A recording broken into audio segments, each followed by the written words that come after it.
In this series of stretching exercises, we're next going to concentrate on some mobility exercises. First of all, for the thoracic part of the spine.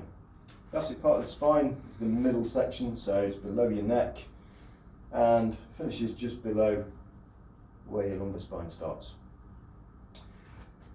A lot of people get stiff through there, especially if you spend a lot of time sitting, and it's often integrated with if you have bad neck problems, lower back problems or shoulder problems.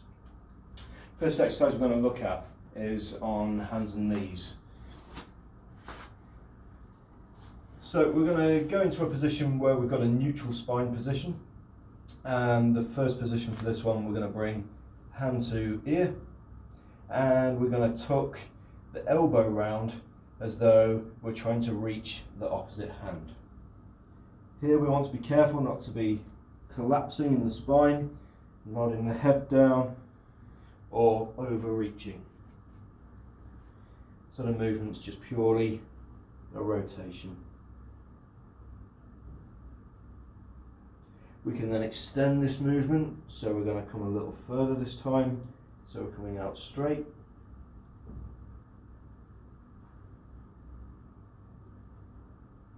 And then we can progress on to a straight arm position. This time we're going to bring the hand underneath the other one, so we're going past the midline and rotating through the body, and this movement's known as threading the needle.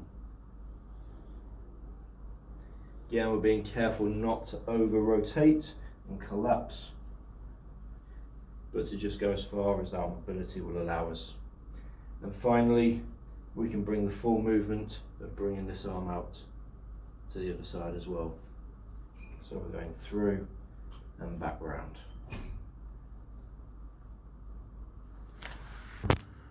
The next movement we're going to look at is the rotation of the thoracic part of our spine. And we're going to break this up into two different types of exercise really. One being a stretch where we're targeting tight muscles and trying to get them to relax. And the second one being mobility, where we're going to repeat a movement, so we're warming muscles up and getting joints moving. The easiest and simplest version of this is sat in a chair, and with a lot of these exercises you can change where you're sat. You can sit on the floor if you enjoy yoga and those sort of exercises, and you can also sit on a gym board if you're a little bit more advanced. We're going to start in a chair, however. Having good support in the back to start with is the easiest version to do. We're going to simply turn the upper body, hold on to the side of the chair. If you've got an arm, you can use that as a lever as well. And we're going to use a gentle pulling motion to increase the stretch through the side of the body. Again, we can hold this for around 30 seconds. The mobilization version of this is to simply bring your hands across your chest and rotate from side to side. What we're focusing on here is making sure that it's just the middle section of your back that's moving. So you're not leading with your head and cranking your neck, and we're not bending forward or leaning over the chair with body weight. We're getting a pure rotation through the body. A slightly harder version of this is to change the hand position. And this is a Pilates exercise.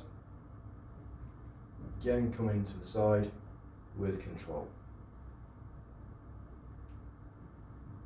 To increase the difficulty of all these exercises, you can move forward in your chair, or as we mentioned, we can sit on the floor or on a gym ball where you're having to support more of your own body weight and repeat the same movements.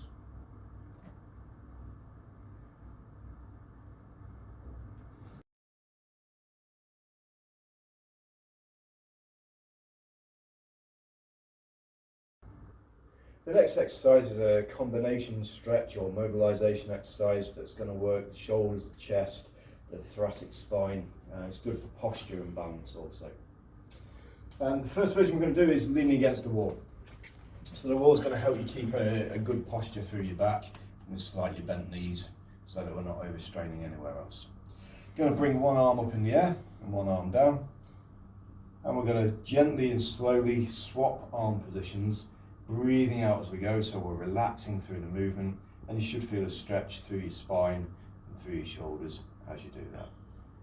Again, it's a nice relaxed movement. The idea isn't to force yourself, but to gradually free off the joints and the muscles so that you get better and smoother movement as you go along.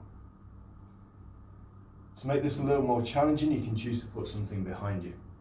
You can use a gym ball, or in this case, I've got a foam roller. So we're going to place that against the ball and your spine against the roller.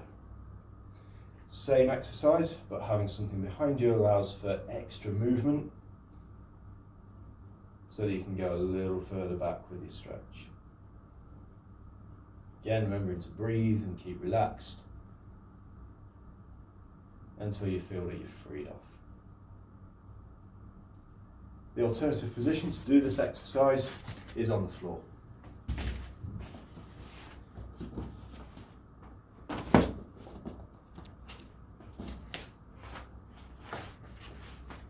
Laying on the floor, we want to make sure that the knees are bent to look after the back.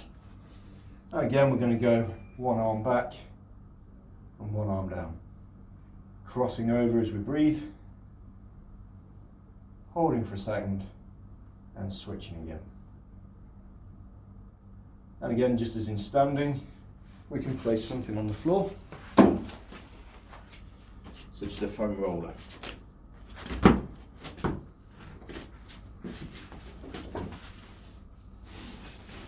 Again, making sure the spine's in alignment and the knees are bent.